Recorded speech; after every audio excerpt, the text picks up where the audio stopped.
All right, can't remember if I even did this video, but I'm going to do it again. I'm just going to show you how quickly you can move between the controller mode and between that and getting samples over. So let's say you're the kind of person where you don't have a lot of space on your iPad, which is a lot of people these days, unless you got like, one of the M1s with a terabyte plus. If you got a mini, or if you got like this Air that I have, you all have probably 256, maybe even 64 gigs. I don't know, but you want to use Koala with your SP, assuming you have both. Not everybody does, but if you did, and you want to be able to go between and use your samples. So you can do it. It's really simple. So I'm in controller mode at the present, and you can tell because the pads that are free here, the red ones, are the red ones on the SP, right? The ones that have blue on them are these. Now these sounds were transferred from the SP. I have them right here. If I click on bank F, I have them. Now you have the best way to send them, in my opinion, is put the thing on fix, and the same button that you use to do fix mode in here is the same button you use to use the velocity sensitive or velocity on and off in here. They call it fix in here, or velocity in here is just called MIDI velocity on off, right? But it's the same shift hit one, and it turns it on and off. All right, so now you get the full volume. So when you want to record them over, you just record them over. Click one, and it does it.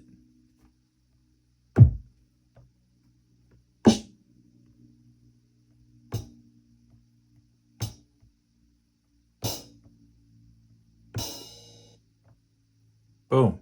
Then if you hold edit and touch these 4 pads, you can one-shot them. Go to tools while they're still there, normalize them. This one I missed, obviously.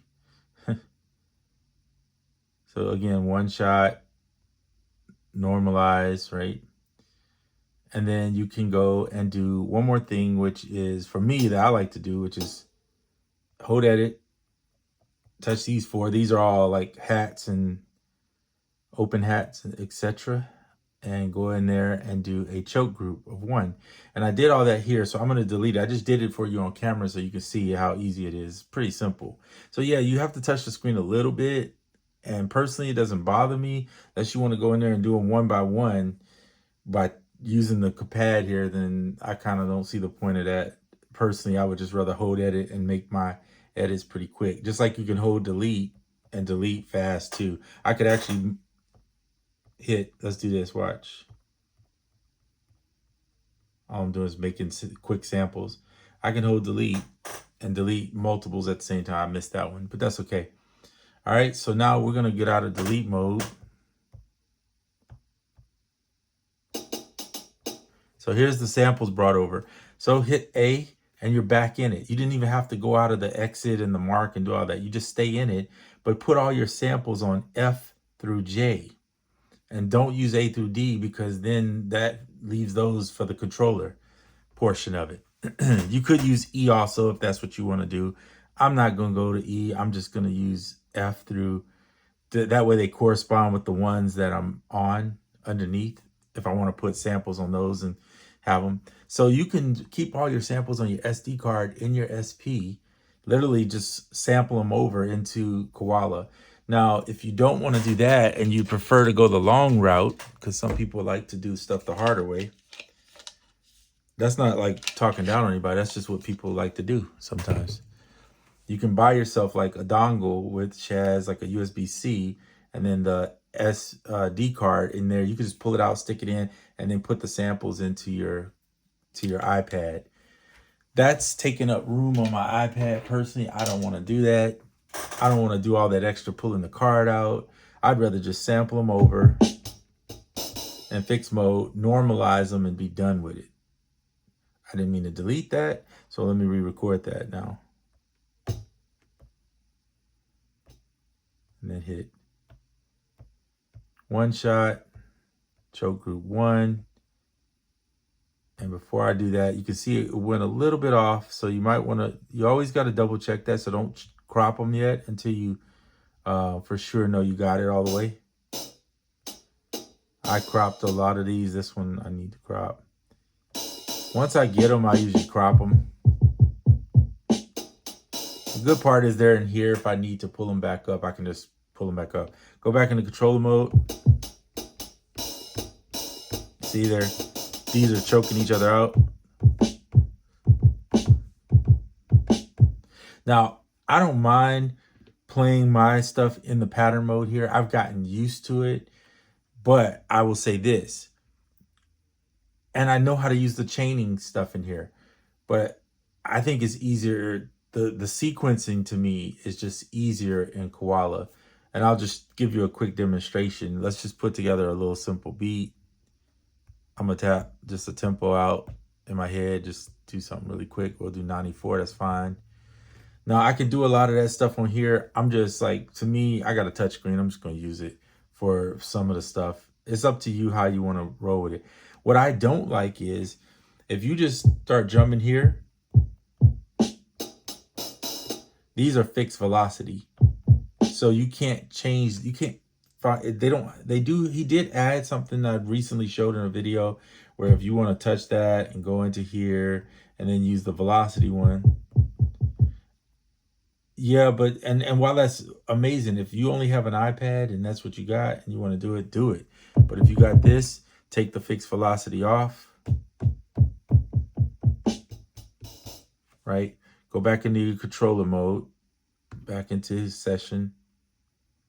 By the way, that goes on and off here. So if you want to do it, I just didn't want to cycle through it.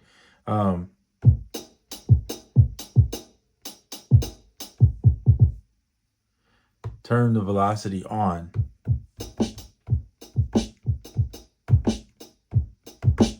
Now, maybe you don't want it on when you're doing your snares, or maybe rather, I mean, the hi-hats. You want it on for the hi-hats, but you don't want it on for the snares. Or just shift one. Just get used to shift one. It's not that complicated. Now just record in whatever part you're going to record in first. So I'm going to go to pattern 1. It's already set to 4 bars. That's fine for me. I'm going to go ahead and record a 4 bar in, right? Go back to remain, and then you're back here. Let's do it. Well, actually, you need to go back to pattern and then get the pattern ready. So we're going to hit record. It automatically takes you back here. This is terrible. Let me stop it. Hit record. It's going to put you back here.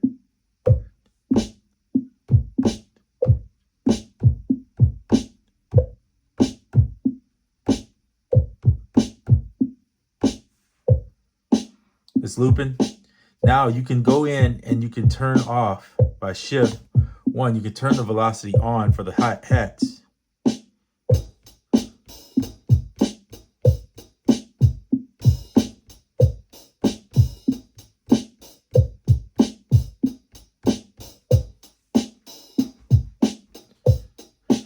Okay, hit pattern edit, you can look at them.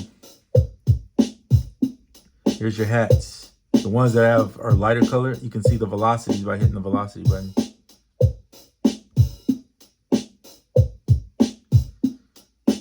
Okay, we'll go out of that. By the way, you can just hit the pattern edit button and go out of it. I just happen to touch it on the screen, but it's fine with me.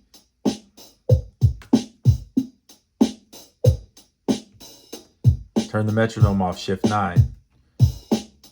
And it says metronome on the SP, right? So it ain't hard to figure out. I mean, if you hit the shift there, the one's lit up, it says metronome, boom, there you go. Want the tempo button up there, you can do that. Just press that.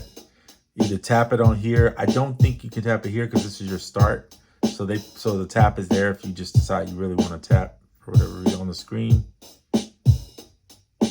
Close it out. So you saw how quick, and I was taking my time. Like I really wasn't. I'm gonna stop it. And then to turn record off, just turn the record off. You don't need it on really. Go back to your main screen. So that was quick but slow because I took my time to show you. But honestly, if you do that a few times, get used to just swapping the screens, moving around. It's not really that bad. Honestly, it doesn't really take that long to move these screens. And if you just need to jump back and forth, pattern does it. So it's pretty simple. So hit the F button, put all your samples on F through J. A through D is still going to be the controller. You don't have to go in and out of the controller. So it's even faster that way. Now, it works the same on the phone. I tested it before I did it on here. In fact, I sent this project over from the iPhone. So it works the same. I have batteries in my SP now.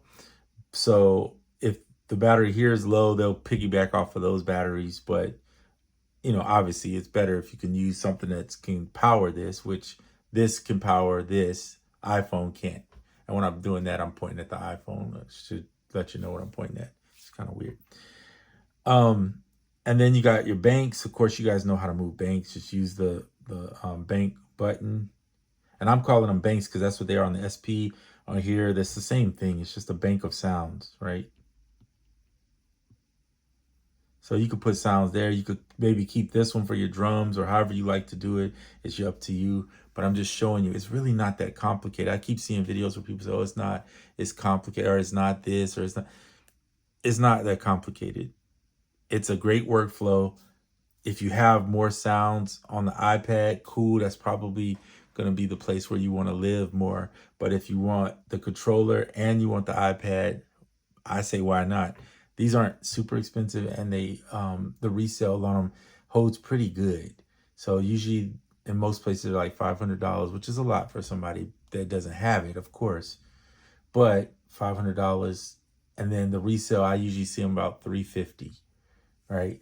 So so even if you lost like $150 in the deal, that's still not bad compared to what some items you buy, like software items you buy. You're never gonna get nothing back for those software. Like try buying Apple apps and yeah, they'll give you a refund sometimes, but try to get your money back to sell them. Oh, you can't, because you'd have to sell your account to do it. So I'm not saying that you should do that. I'm just letting you know that this at least holds some value and can be sold back if later down the road you were in desperate needs of money. And the iPad 2 could be done too, but most people are going to probably keep their iPhone or their iPad of some sort. So just think about that when you're making your purchase. Don't take everything I say as concrete. Just use those ideas and those thoughts to help you make a decision. So you can go back and forth between the Koala portion, and you can send sounds back. I've showed that, I think, in a recent video too. You can hit record, press a pad, hit record again, and it's there. See that? Super quick. Cancel that. You got to exit out of there, delete. Delete, boom, delete. All this is confirming the delete. All right? Same principle. You can do over here, hit delete, press a pad, and it deletes. It's pretty much all it is. Okay? You want to move a pad here, you move it there. Over here, it's a little more work, but you have to go copy and then press there. Or let's say you want to, that's copying, right? That's technically making a copy. Let's say you want to move a pad to a different location, and here you press Shift 5, which is exchange.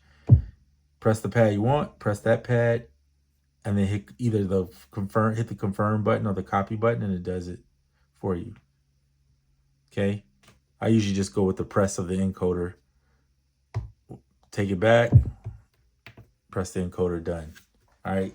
Here it's just moving around with your finger, but it's the same kind of principle. I'm not going to go through and show you every function, but I'm just showing you that it's pretty easy to do it. Somebody asked too about the recording with the sample on. So yes, you can put a, you hear that stutter in there? So let's say I want to record that in. All I have to do is press that and then normalize it. I'm in the wrong thing. Normalize it. And you can see all the stuttering it did. Because I'm using a delay on a kick. It's kind of weird. I wouldn't do that on a normal basis.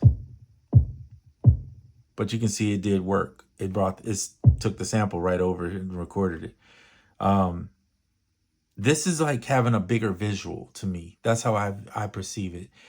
You got a visual of what you're doing. You have a visual on here, right? So I can pull that up and look, there's the visual. So you have a visual. This one's just bigger. The screen is almost 11-inch screen, okay? So imagine like when somebody has like a MPC and they got like a 7-inch screen or something sitting on the thing. This iPad mini would be almost like that because I think those are 8-inch screens. So imagine that sitting up there if you had the iPad mini. That's what it'd be like having is an MPC in front of you. This makes it a little bit easier to do patterns. And it's not that it's complicated that you can't do patterns, right? You could do patterns on here pretty easy. I do them all the time. What I find with this one, though, is you get to see, let me go back into controller mode, by the way. It'll be a little bit better. Okay, and then you hit the pattern edit. This one, you get to see the MIDI and move notes. This one, you don't. You're dealing with audio. The only way to move the notes in here, exit pattern mode is what I'm trying to do. The only way to see the notes in here is if you go to pattern mode and you create a pattern. Let's say you want to create a pattern. You would have to go into TRX, and then hit record. And now you can see the pattern move here. And depending on how many bars you got, you cycle through the bars. So it's a little bit different. Actually, it's a lot bit different. I find this useful, but I usually don't do it TRX too much. Every now and then I mess with it and I'll do something simple like throw some snares in it just because it's easy. But I mean, you come back over here, go back into controller mode that fast. You saw that, right? And just hit your pattern edit. And you can just drop your notches or whatever. If you have a pencil, one of the iPad pencils or pens or whatever they call a pencil, I think is what it's called. You can just drop notes. Some people don't want to touch that screen. They don't want to look at the screen all day. So then they go back to this and use this. But you got the best of both worlds. So you don't.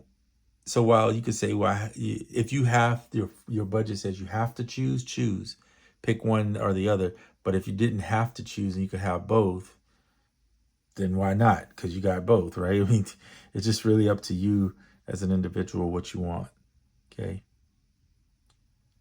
Now, what would be really neat, and I don't know if this is ever going to happen, but if they added a copy button on the pattern mode where you could copy a pattern over.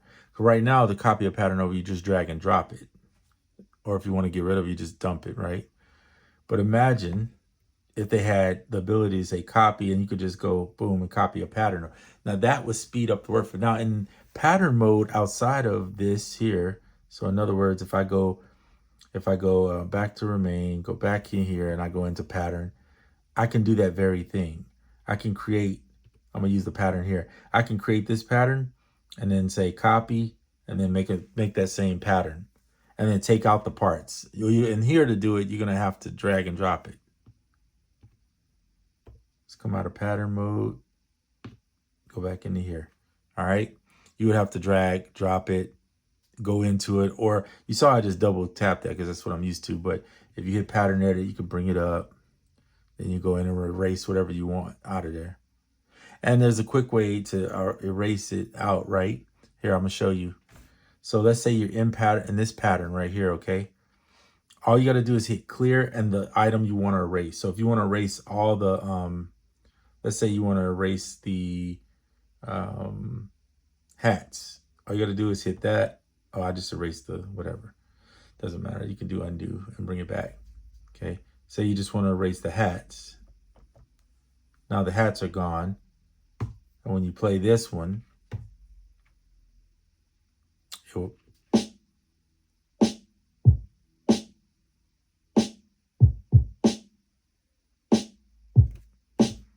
it's just that simple.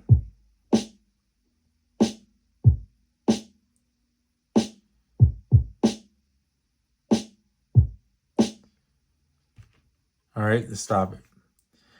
Now on here, they may, or they haven't done it yet. Would be cool. What I think would be cool is if you're in a pattern, let's say you're in this pattern and I wanted to erase, there's no current way to erase certain parts. You have to do it on the screen, unfortunately.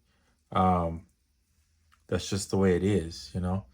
until maybe later in a future update, they may give you that ability where you don't have to touch the screen much. You could just erase it. Or who knows if Roland down the line will make their own app that corresponds to their device.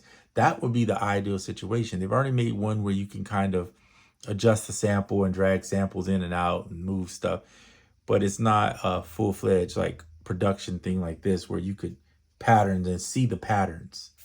And they're kind of teaming up with Koala. And if I don't know how this is going to go, I have no clue. I don't know anything regarding backgrounds of it and how it happens. I just know that if it does eventually get to where Roland makes their own that corresponds to this, it's going to change the game. Just like MPC did when they finally brought MPC and then had the MPC software, right?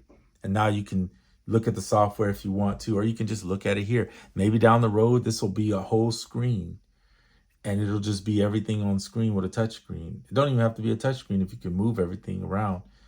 They could add a little mouse or something, or the ability to hook a Bluetooth mouse in or something. And I don't know. I'm just talking. But the point I'm making is that where we are right now, this is still pretty solid workflow, being able to use the SP with Koala. Especially if you like Koala like I do and others do, then you appreciate this. And if you have an SP and like the SP, then you would appreciate this combination.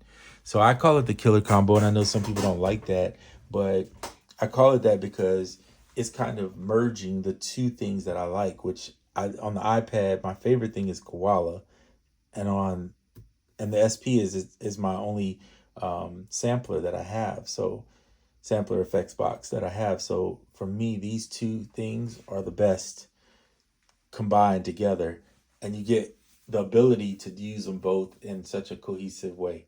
So anyway, that's my thoughts. I spent longer on this video than I wanted to, but I just wanted to talk a little bit about that and show you guys how easy it is to maneuver. All right, I'm out.